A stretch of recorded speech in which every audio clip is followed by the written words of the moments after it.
તો આજથી રાજ્યમાં ટ્રાફિક પોલીસની હેલ્મેટ ડ્રાઈવ શરૂ થઈ ગઈ છે। હેલ્મેટ ન પહેરતા લોકો સામે કાર્યવાહી કરવામાં આવી રહી છે। ઉનાળામાં હેલ્મેટ ફરજિયાત કરાતા રાજકોટના લોકોમાં રોષ વ્યાપી ઉઠ્યો છે।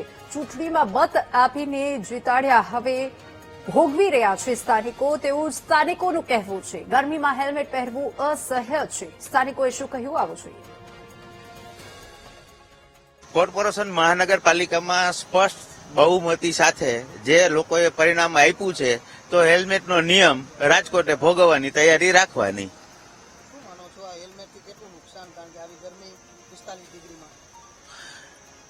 નુકસાનીમાં તો એવું છે કે પેલા જયારે લોકોનો વિરોધ હતો એટલે હેલ્મેટનો કાયદો હતો એ જે તે વખતે સ્થગિત કર્યો, 2016માં કર્યો, 2025માં કર્યો। હવે સ્પષ્ટ બહુમતી આવી ગઈ, લોકલ કઈ ચૂંટણીમાં હવે 5 વર્ષની જરૂરિયાત નથી, એટલે લોકોએ જે પરિણામ આપ્યું છે એ જ પરિણામ હવે લોકોએ ભોગવવાનું છે। કઈ દેખાય ને, ચશ્મા ન પહેરી શકીએ, પાછળ બાજુમાં કઈ સંભળાય નહીં, હેલ્મેટ હોય તો સંભળાય, ન સંભળાય, ન સંભળાય।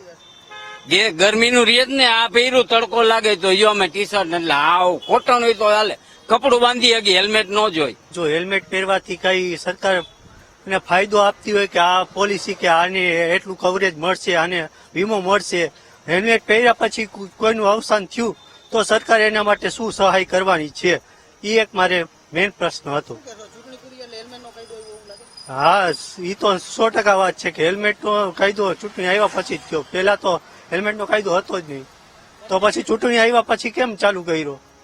અને ગરમીથી બહુ અસર થાય ને બીજું તો કોઈ અવાજ સંભળાય, કોઈનો અવાજ ન સંભળાય, એ મેઇન પ્રશ્ન એ છે, મૂંઝારો થાય।